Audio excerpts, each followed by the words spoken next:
I don't need it quite that high, though. I know a little bit higher than you, but not that high. You don't want to underestimate it. I understand. I understand. It's Guilford, by the way. G-U-I-L-F-O-R-D, Guilford. Know that. The Quakers, they used to be the Fighting Quakers, but the Quakers are pacifists, so they changed that name.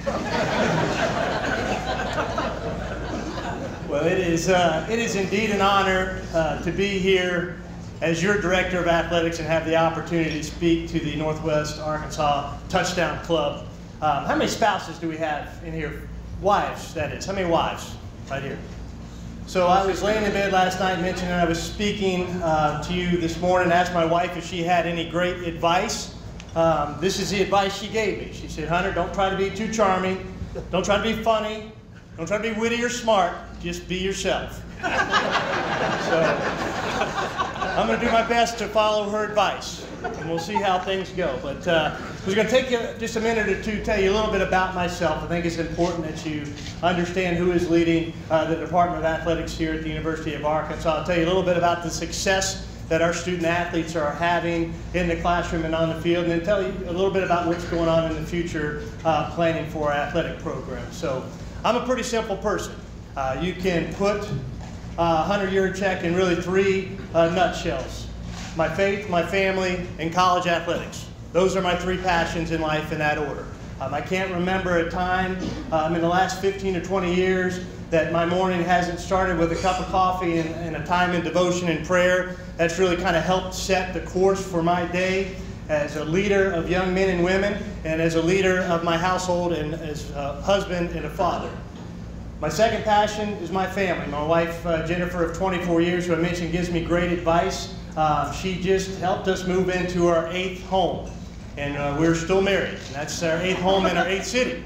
Okay, and we were apart for 9 months during this journey to Arkansas, so we're getting reacclimated to living together again. 9 months as a bachelor, and then you move back into a house where you have some rules and you're fighting over the remote and things of that nature. Becomes a challenge for both of us. I've got 3 boys, as Bo mentioned. All 3 are involved in sports. 2 had an opportunity to be student athletes, which has been unbelievably beneficial to me. Our oldest son, Ryan, played football at Marshall University as a tight end, and he just made the Raiders practice roster as a fullback.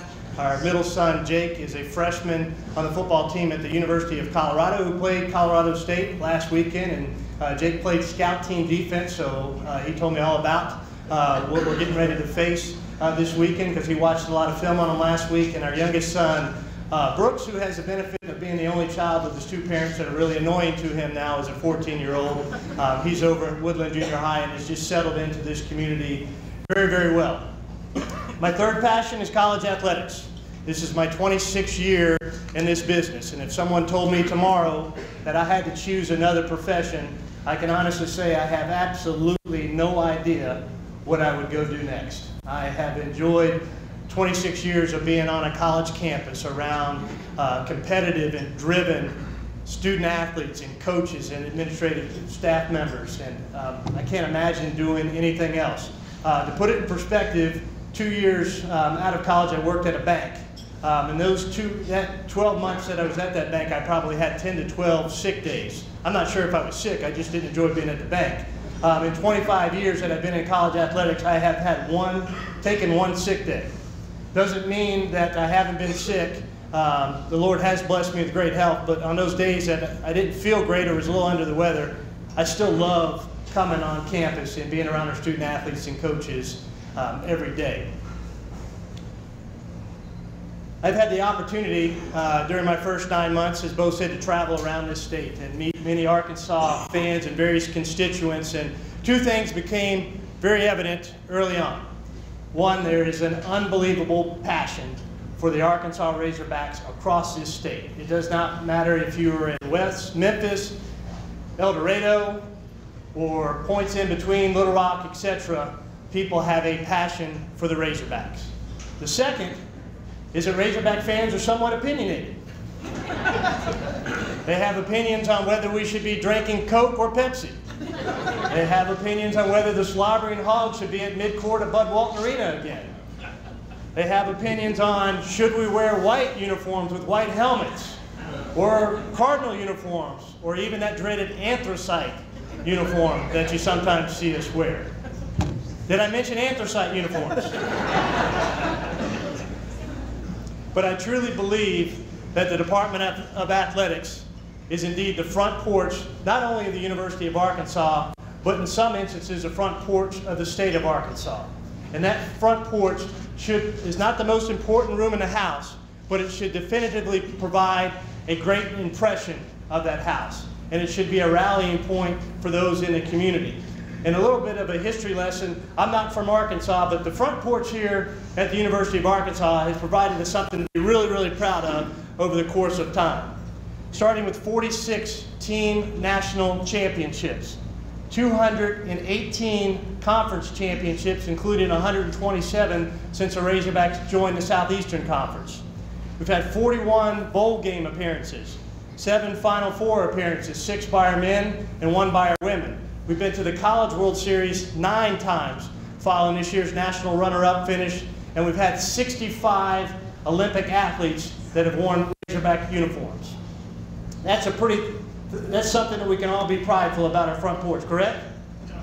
You can give it a hand right there.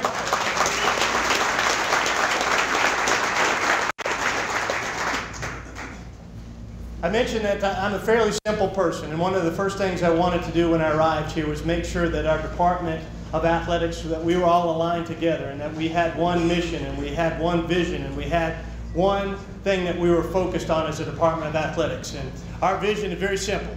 It's to be the best. If you've heard Coach Morris talk, you've heard him say best is our standard, and that's the same thing, to be the best. It may sound very cliche-ish, and you may say, well, how do you judge if you're the best? I heard a great definition of what the best means recently, and it's to put the talents and resources that you have been provided to accomplish what they have been provided for. And as a Department of Athletics, we've all been given great talents and great resources to accomplish really 2 main goals. That's to educate and graduate student athletes, and that's to compete for and win conference and national championships. And so if we're going to be the best, and we're going to evaluate ourselves on being the best, is we're going to strive to graduate 100% of our student athletes, and we're going to strive to win and compete for and win conference and national championships in 19 of our sports. And when we accomplish that, it's going to be pretty easy to say that we're the best, okay? So that's what our vision is in the future. We want to be the best. Our mission is quite simple. We're building Razorbacks and champions for life. Well, how do we do that?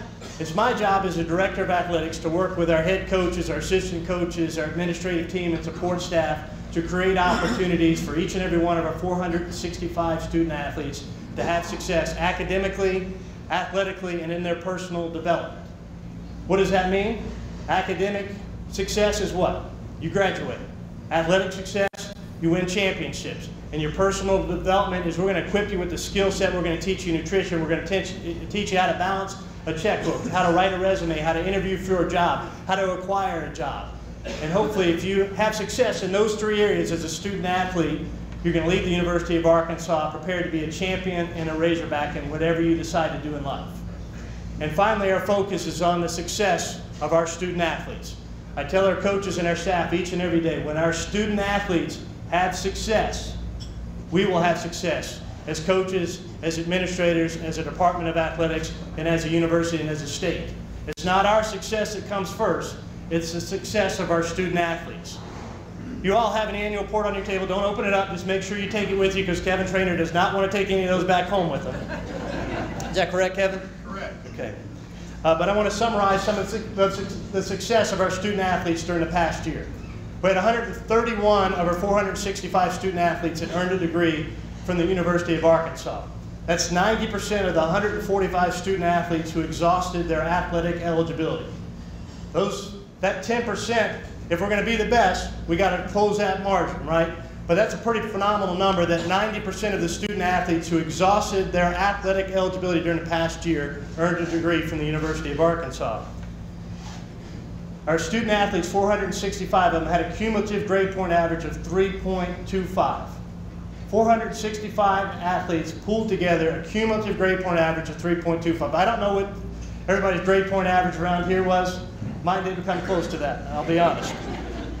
And we had 72 student athletes who had a perfect 4.0 and over 300 that had a 3.0 or better. Think about that, out of 465 student athletes. Athletic success, we had 2 teams that finished as a national runner-up, our women's indoor track and field team and our baseball program. We had 4 individual national champions, 3 in track and field, 1 in women's diving. We had 1 National Player of the Year in Maria Fassi in women's golf. We won 4 Southeastern Conference championships. 14 of our 19 sports programs participated in NCAA postseason competition. We finished 16th in the Learfield Directors Cup, which measures the over 300 Division I institutions on athletic success across all of their sports.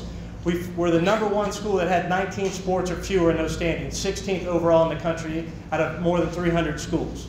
We had 4 programs that finished their respective sports seasons ranked in the top 10, and 10 who are ranked in the top 25 at some point in time during their season. That's our athletic success.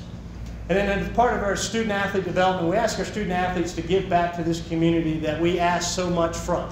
During the course of the past year, in addition to their academic success and their athletic success, our student athletes gave back over 5,000 hours of community service to over 100 organizations in this community. Can you think about that? We talk about the time they spend in the classroom, in their respective playing venues, training, and they also find time to go back and give 5,000 hours of community service to our community. Let's give a big hand to our student athletes.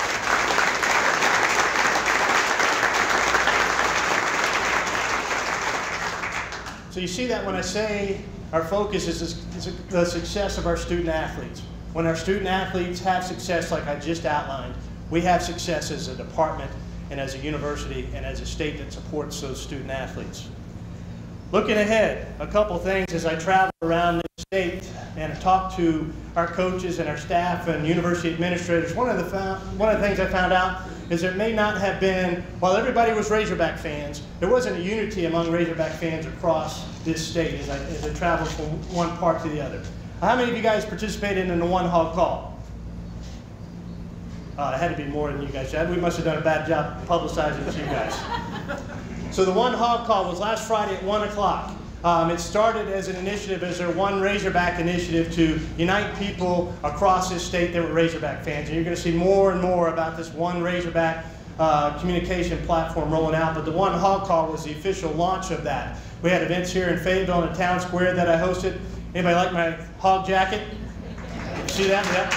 Sorry I didn't wear that today. It's at the dry cleaners. We had one down at War Memorial Stadium. Coach Van Horn and Coach Anderson and Coach Neighbors went down there. The Chancellor hosted one here. We had over 50 schools across the state of Arkansas that participated. We had people in over 40 states that participated at 1 o'clock on Friday and calling the Hogs in over 8 foreign countries now we've tried. Think of that. It started as an initiative to unite this state, and it spread to over 40 states and 8 foreign countries. Think of the power of the tradition we have, that One Hog Call. Maybe the most powerful tradition in all of college athletics, calling the Hogs. I can't think of another school that could have that tradition and call people together at one point in time to do that. And that's part of our One Razorback initiative moving forward. The second piece is that I tackled was a hot button issue when I first arrived was, should we play football games in Little Rock? Not a vote, not a vote. The decision's been made. But as I traveled the state, one of the things that I found out quickly from talking to constituents is that Arkansas Razorback football games in Little Rock was part of the fabric of this state.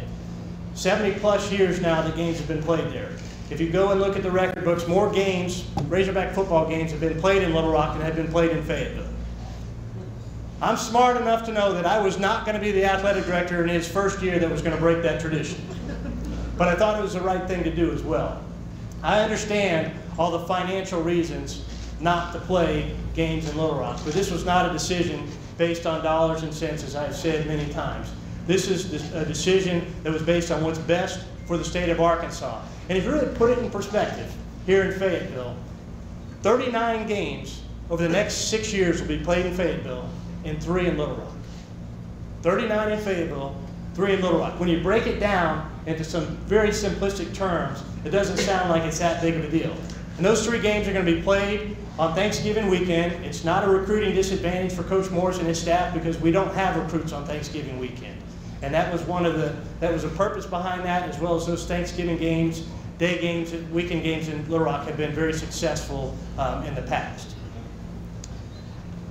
Another thing as I went around the state was we didn't play other state schools. I talked to our coaches about that, and many of our coaches had an appetite to play other state schools. And as I had meetings with Chancellor Steinmetz to discuss what those opportunities would look like, what we decided to tackle was, if we're going to do this, let's make sure they benefit schools within the system, the University of Arkansas system. And so that's where we're headed now. That we just announced last week, if you did not see that our baseball program in 2019 is going to kind of crack that egg open for us.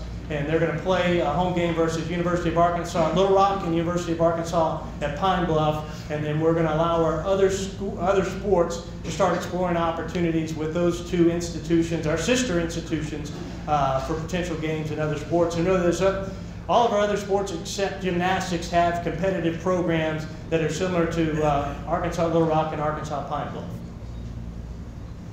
Again, I didn't get asked for a vote on that either. But you can give me your opinion at some point in time, as many have. A few things going on with facilities for us. Baseball clubhouse. Baum Stadium is an unbelievable venue to watch a baseball game. We packed over 13,000 fans in there several times during the course of the past year, but the amenities for our baseball program have fallen behind what they need to be to continue to compete in the Southeastern Conference and on a national level. So we're going to embark upon a journey where we're going to build a 40,000 square foot baseball clubhouse that will frame in the right field portion of Baum Stadium, similar to what we have the hog pen doing in left field. The lower level of that facility will have batting tunnels, pitching areas. The second floor will be a student athlete only area that will have a new locker room, a new team room and lounge, a team meeting area, an athletic training room, and a strength and conditioning center. The third floor will be coaches' offices and additional meeting rooms. And then we're working on a concept where we have loge boxes that overlook the bullpen. The loge boxes in the north end zone facility were one of the hottest selling items in that complex, and these would be some multiple of 4, 8, and 12-person loge boxes that would be equipped with a sink and a refrigerator and a grill, and really give you a neat vantage point there at Baum Stadium to watch baseball games moving forward.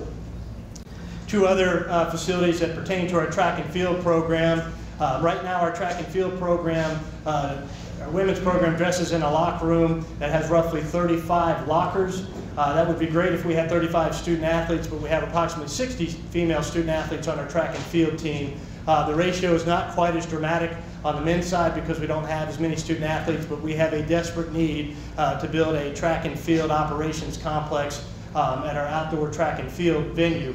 We will embark upon that, roughly a 25,000 square foot building that will be constructed. The first floor of that will have new locker rooms for both men and women, a shared team lounge for men and women's program, as well as a strength and conditioning center and an athletic training room for those programs as well.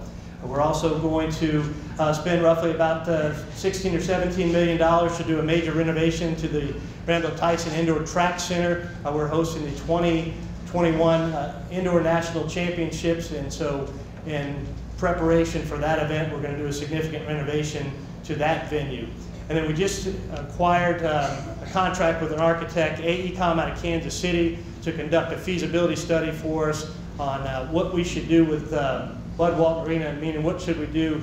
We'd like to add some additional premium areas, club seats, loge box areas, refresh the suites, and that will probably take the capacity of Bud Walton Arena down. At the same time, they'll be doing a feasibility study for us on what we should do with Barnhill Arena. Is that an arena that has passed its time and one that we can't renovate cost efficiently, or is that one that we can renovate cost efficiently in lieu of building a new building for our volleyball and gymnastics programs? All told, that's about, if you take the track and field projects and the baseball projects, about $50 million of projects that we're going to undertake here in the next 2 years. That's on the heels of, as Bo mentioned, the grand opening of the $160 million renovation that we just completed, the Donald W. Reynolds Razorback Stadium. How many had an opportunity to visit that facility this weekend? By a show of hands, how many enjoyed that facility this weekend? by a show of applause, how many enjoyed that facility this weekend?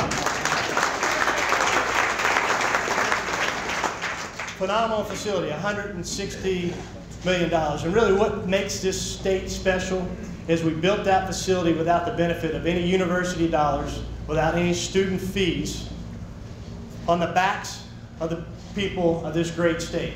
We had a goal to raise $40 million. We exceeded that goal by $4.3 million. And Scott Verity and our Razorback Athletic Foundation staff, you guys stand up and let everybody give you a round of applause for that.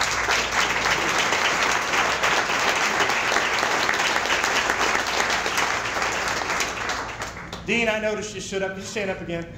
Stand up again. Stand up. Dean, I apologize that I missed it yesterday. Hopefully you got my card. But happy 70-something birthday.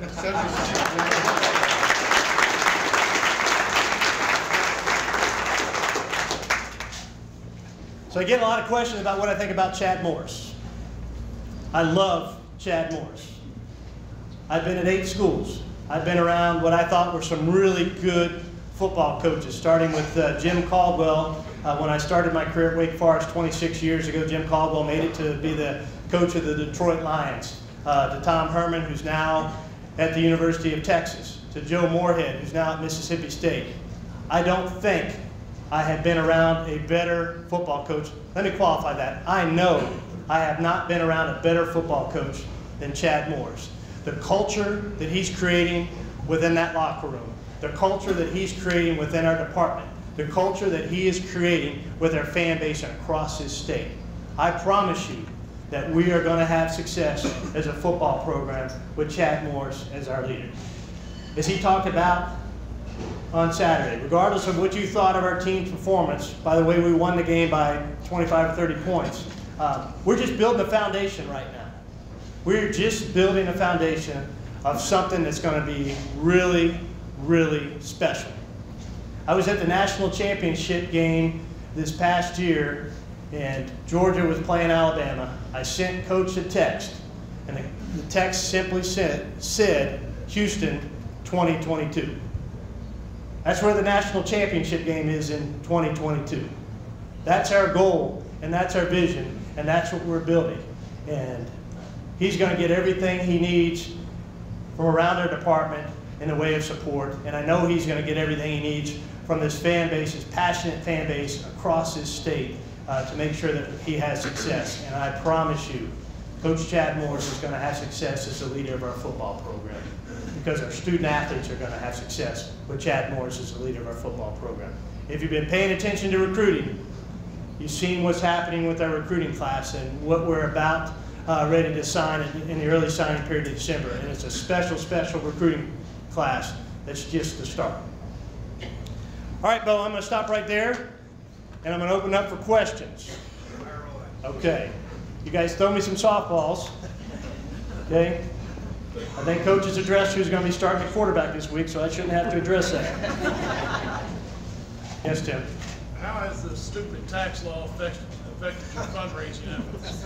We raised $44.3 million, and I don't know the exact percentage, but a great percentage of that was paid in advance because of the stupid tax law, right, Scott?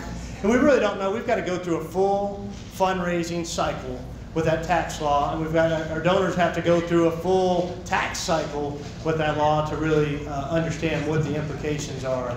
And so Scott and his staff are doing a great job studying that. They're working with some tax consultants to really find out what the best way is to continue to raise money that it does not have a negative impact on our donors. Do you think there may be some ways around, or some loopholes where we may still be able to write some of it off? Yes.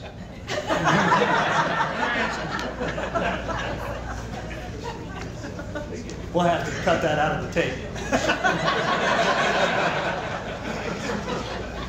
Thank you for that softball right off the bat. Yes, sir. Do you think it'll be this year, or you'll wait till next year to name the quarterback Walton after Nolan? Right? You know, what I have told people is I'm not sure that, and this is not a cop-out, I'm 9 months on the job. I've talked to a lot of people about Coach Richardson and his tenure and how his tenure ended and tried to get feedback. I'm not sure 9 months in that I am the right person to decide if that should or should not happen. Any thoughts about adding any additional sports? Well, you know, we had a Title IX consultant that was on campus during the summer to just kind of do a kind of a checkup for us, and you know, we have to offer opportunities for student athletes in the same proportion to the enrollment of the institution, male to female. The male to female enrollment, we've got roughly 48% males to 52% females. By the letter of the law, we have to offer the same percentage of opportunities females to males for athletics. Right now we're not at that number, but we're doing some roster management to try to get to that number. Really for us right now, to add another sport just pulls resources from the sports we already have. And so I don't think it's very prudent for us to do that at this point. And so, you know, some great emerging sports out there like cycling, like sand volleyball, but right now there's not in the immediate plans for us to add any sports. Sir. You pointed to cracking the egg with the in-state schools in terms of baseball. Is there going to be a point in time in which the Razorbacks play the Wolves over in Jonesboro? Are they a University of Arkansas system school?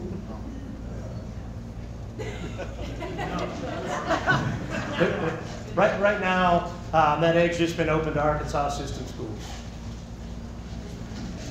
I want to ask about future schedules in football. I know we're Colorado State this year, the next to Notre Dame after that. Are you at liberty to mention who else we might even be talking to in the future as far as like Power 5, non-conference teams to play in football? I'm not going to mention specific teams we are in conversation. I mean, the way our schedule sets up is, you know, we're going to have 8 SEC games, obviously. We want to have another Power 5 game, which is required by our conference, and then complement those with 2 probably strong group of 5 opponents that would play at home, and then an FCS opponent. That's been our scheduling model, and that's what we're continuing to work towards. I will tell you that scheduling Power 5 opponents is getting more challenging as a conference. We talk about it at our AD meetings because the majority of Power 5 conferences now have 9 conference games. So that shrinks the number of non-conference games that each of those conference schools are playing. The SEC plays 8. People have been critical of the SEC only playing 8, but you know, right now, if you're putting 2 teams in a national championship using that scheduling model, why in the world are you going to change your scheduling model? Correct?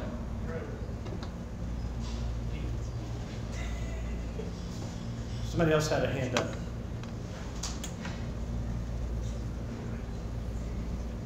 Anybody else? Matt, you don't have any questions? No, but you haven't gotten the softball one yet. Yeah. Everybody, does everybody know Matt Zimmerman? Yeah. Matt Zimmerman, stand up, Matt. Stand up. So Matt and I's first encounter was very interesting. Matt and I first met courtside at a University of Houston, Arkansas game in Houston, Texas back on December the 2nd. Well, Matt sits courtside, as many of you know. He's a radio announcer. That game didn't go well for the Razorbacks, and Matt was scowling at this gentleman that was walking back and forth courtside, shaking hands with his donors, like any good athletic director should be doing during the course of a game, especially a game where you're beating the school from the SEC. Well, this guy kept scowling at me, scowling. What is this guy's problem? Okay? So you fast forward 2 days later, that guy that Matt was scowling at is now Matt's boss at the University of Arkansas. Wasn't a good start. Wasn't a good start, Matt. That's But, why I'm here today. So don't worry, I didn't penalize Matt too much, but I waited till the SEC tournament for my moment, and they invited me to sit courtside with the radio team, and Tony Hopkins, God bless him, couldn't count to 5. He counted to 4 and called a violation on us, and Tony's coming back down the court, and I let Tony know what I thought about his ability to count to 5, and he looked at the table, and Matt sitting next to me, I just said, that's a true story, isn't it, Matt? I always say something, but I had not said a word that time. I didn't figure out why I was chewing me out. I remember you saying something to Tony. That's my recollection, Matt. So, any other questions? Bo, you don't even have a question today? Yeah, when are you going to play Arkansas State? I thought you deserved a follow-up question. Yeah. Are they a system school, Bo? We already covered that. Okay. Any other questions, Bo? Thank you guys for your time. Thank you for your support. It's been a pleasure.